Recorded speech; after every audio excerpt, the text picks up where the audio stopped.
queremos facer valoración do que foi o noso labor durante estes 2 últimos anos no que fixemos realidade políticas absolutamente transformadoras e que tiveron moito impacto no conxunto da provincia, nas áreas que gobernamos, que son cultura, que é a área efectivamente de plans e de asistencia a municipios, a área tamén de igualdade, lingua e dereitos civís, a área de turismo e promoción económica e tamén desde a área de contratación e de patrimonio.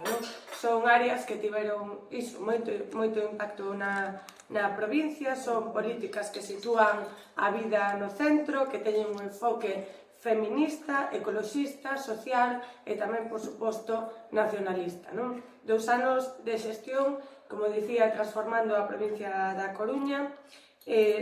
O que pasa é que non só son estes 2 anos de mandato, senón que tamén temos que celebrar que levamos 10 anos participando do goberno da Deputación, 10 anos que foron de estabilidade institucional, de xestión responsável e tamén consolidando un modelo de cogoberno estável e tamén eficaz. En estes 10 anos, por suposto, demostramos a solvencia, a fiabilidade e a madurez política do Bloque Nacionalista Galego, que é capaz, efectivamente, de estar á fronte dun goberno e de levar a cabo políticas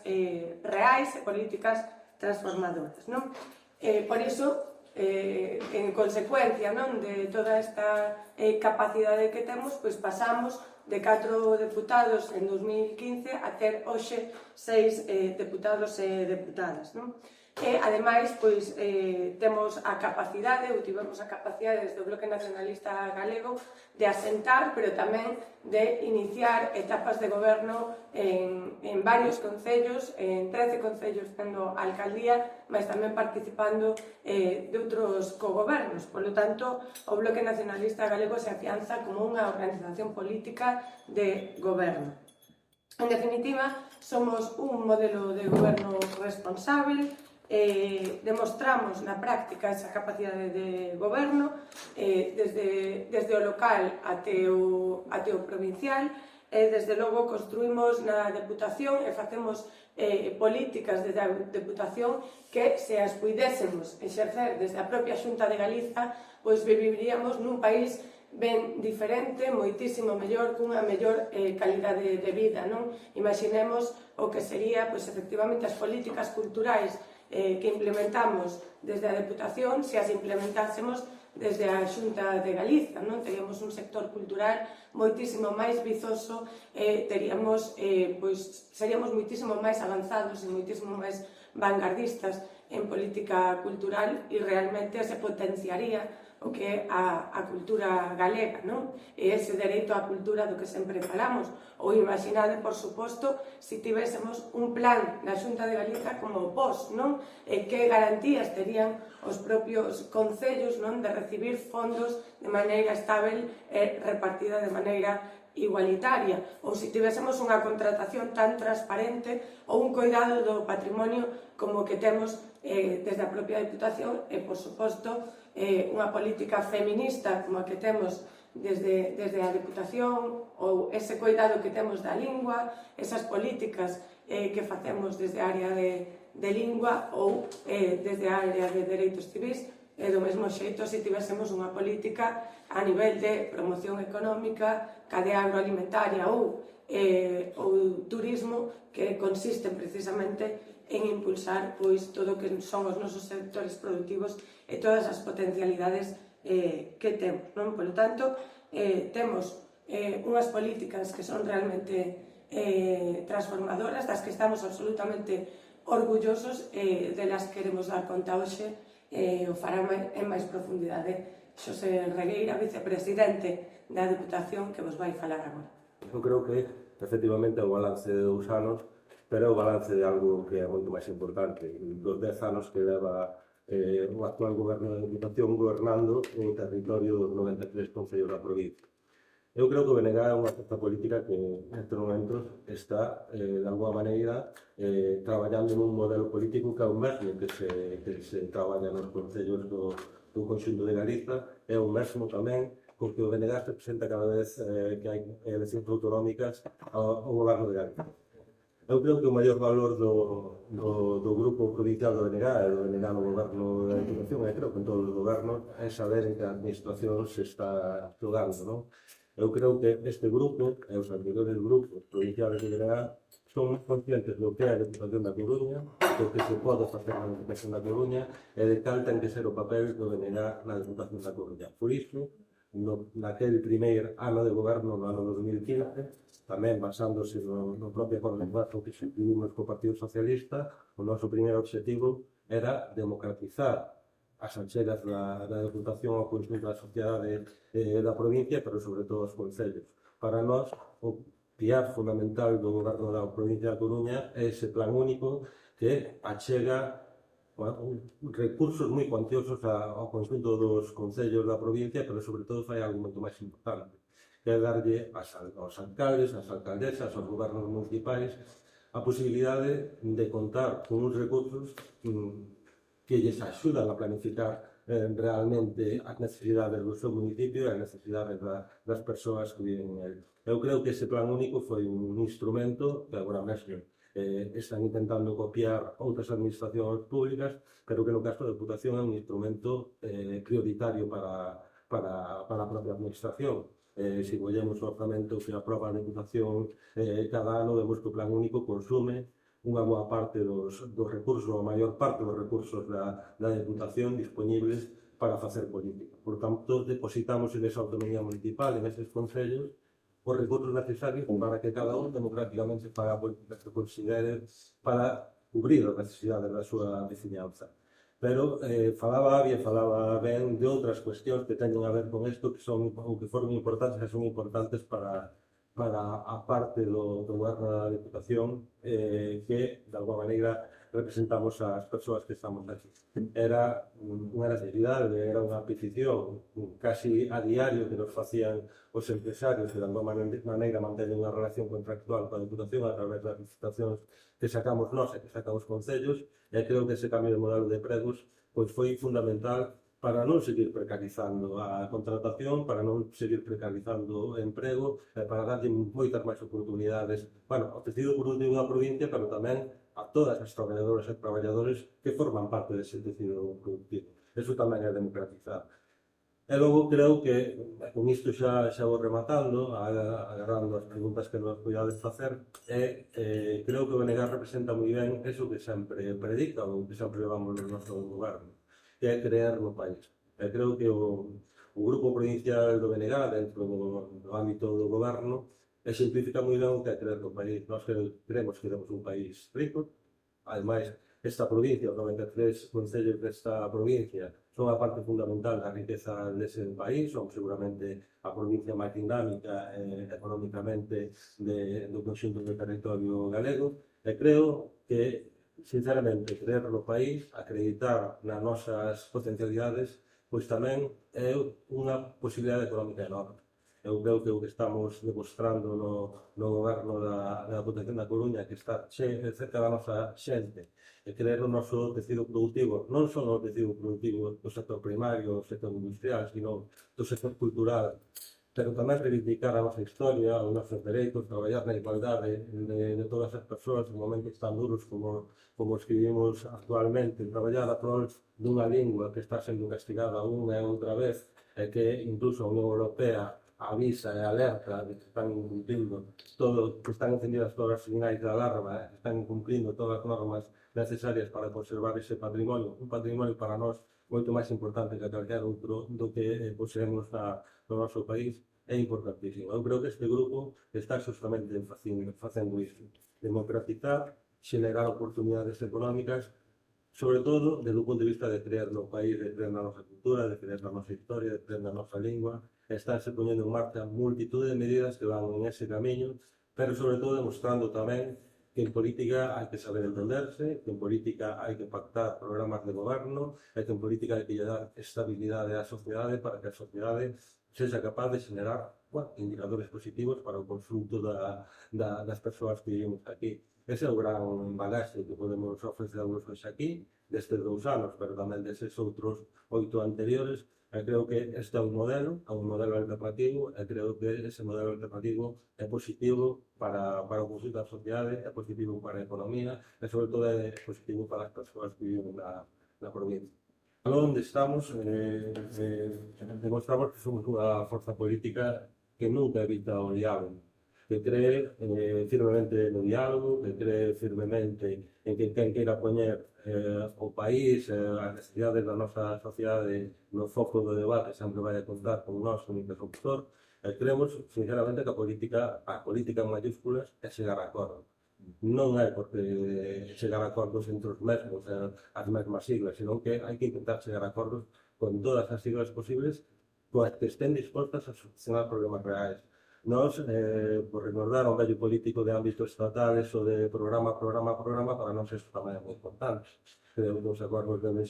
sustentar unhas programáticas que nos, de alguma maneira, que nos unen, ou que nos unan as forzas políticas que as suscribimos, e despois ser leales e coherentes a hora de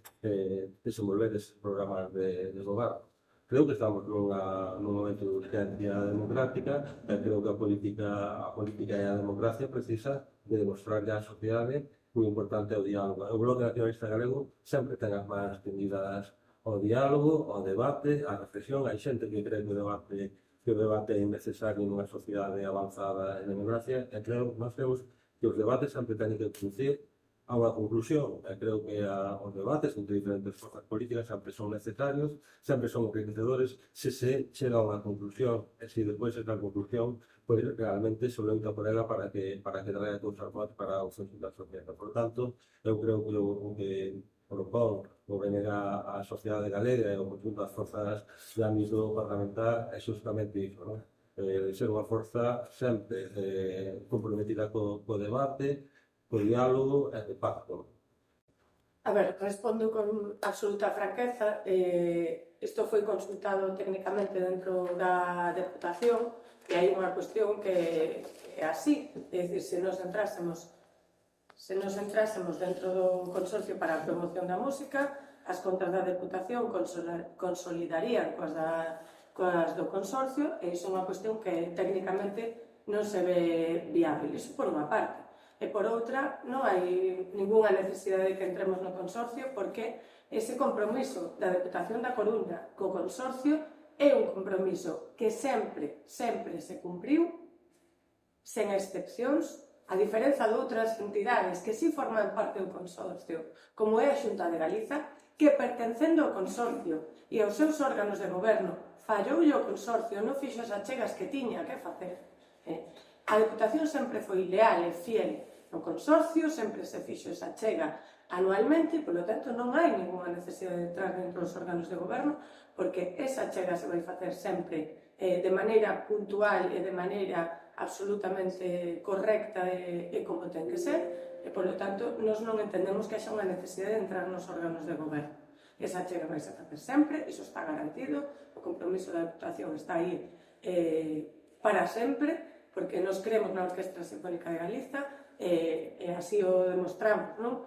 Coas nosas visitas, co noso diálogo cos propios músicos e músicas, e tamén coa xente, non? Que apoia a propia orquestra, e, polo tanto, nos estaremos aí para a orquestra sempre, sen ninguna necesidade de entrar no propio Consorcio. A compañeira que está aquí e que preside esa área traballa incansablemente para incluso seguir mellorando esa financiación dos concellos. Eu creo que temos que mellorar ainda moito máis. Ela sabe o mellor que a min, sabe moi ben a financiación dos pequenísimos municipios da provincia, deses que son concellos de menos de 2.000 habitantes, que o plan único achega multitud de recursos, pero tamén ten multitud de retos no día a día para a súa enseñanza. O Deputado de Contratación, a través do diálogo permanente tamén co sector empresarial, nas que eu mesmo tamén teño participado con certa frecuencia, sabemos que incluso sigue habendo máis retos no mundo da economía actual. Eu creo que as administracións públicas temos que traballar sempre a prol de xenerar oportunidades para o tecido productivo da provincia. Eu creo que as empresas da provincia teñen retos importantísimos en materia de emprego, en materia de incorporar man de obra. Estamos nunha crise de man de obra non só no mundo do turismo, que é evidente que hai, sino no mundo tamén da construcción, empresas que son sempre motores da economía de Galicia da provincia. Agora mesmo esa crise de man de obra está aí, por lo tanto sí que hai retos na contratación municipal, donde as administracións públicas locais temos muitísimas dificultades para de alguma maneira, que capilarice todo ese caudal económico que lles transfire a Educación da Coruña. É difícil de contratar, sobre todo nas administracións máis pequenas, que moitas veces non ten nin secretarios, nin interventores e interventoras municipais. Por lo tanto, temos retos enormes no camiño. Eu creo que,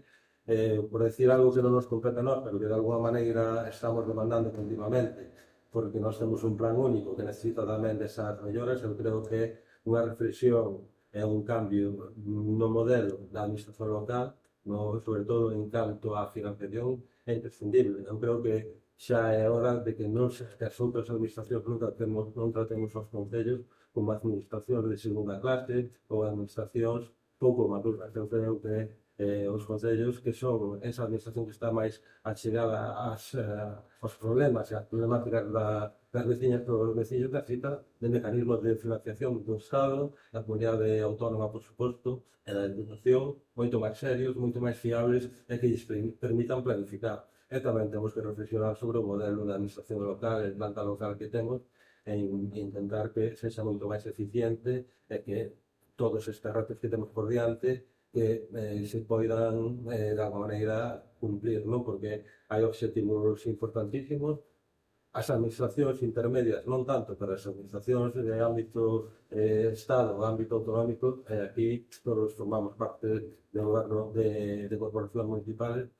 cada vez acostuman máis a transferir competencias aos concellos, pero non transfiren a financiación. Por lo tanto, un dos retos que temos tamén na Deputación é que ese debate sobre a financiación e a chega de recursos, pois, de alguma maneira, se tome de unha maneira máis seria, máis razonable, e nestes momentos o Goberno da Deputación está, sempre que podemos, e vou aproveitar tamén para facelo, exigindo a Xunta de Galicia un mecanismo de financiación parecido ao Plan Único, que nós agora mesmo só lle estamos pedindo para un orzamento de 15.000 millóns de euros que ten a Galicia, 200 millóns o modelo de Plan Único para os concellos. Xa sería un salto adiante moi importante, pero eu creo que neso tamén temos que investir esforzos dentro da Deputación, porque somos unha administración que falamos, ao ser intermedias, falamos continuamente cos concellos, de todos os poderes políticos, e tamén coa Xunta de Galicia. Eu creo que ese gran acordo está pendente, ese gran acordo tamén temos que seguir traballando, pero xa remato, pero en ámbitos como a memoria histórica, onde a deputada está traballando intensamente, ainda nos queda un longo camiño baixo a exigencia democrática e forma de lei que tamén temos de recuperar memoria, de alguma maneira erradicar xa do noso territorio cuestións que teñen a ver con tempos que deberían estar, sobre todo, borrados da historia, sobre todo, coñecidos na súa xusta medida para que a xente tampouco non esquenza o que non se debe esquecer. E, por outra banda, o noso traballo incansable tamén nos 2 anos que nos quedan a prol do patrimonio e dos conxuntos patrimoniais. Estamos a punto de seguir unha liña justamente que vai facer incidencia na mellora do patrimonio, tanto dos patrimonios dos cascos históricos como do patrimonio do rural. É algo que para nós ven sendo tamén unha máxima nos últimos 6 anos, e que tamén temos aquí a deputada, o tema da recuperación da nosa historia, da posta valor da nosa cultura, de conseguir facerlle ver a xente que a cultura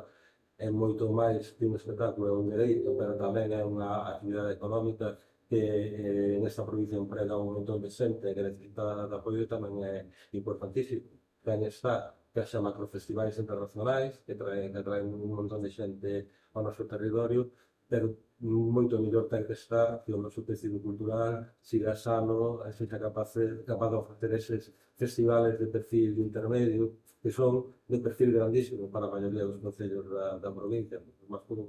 macrofestivales, ao final, están donde están actualmente, pero no resto dos concellos hai unha actividade cultural que necesita apoio, hai un tecido empresarial cultural que necesita apoio, eu creo que eso está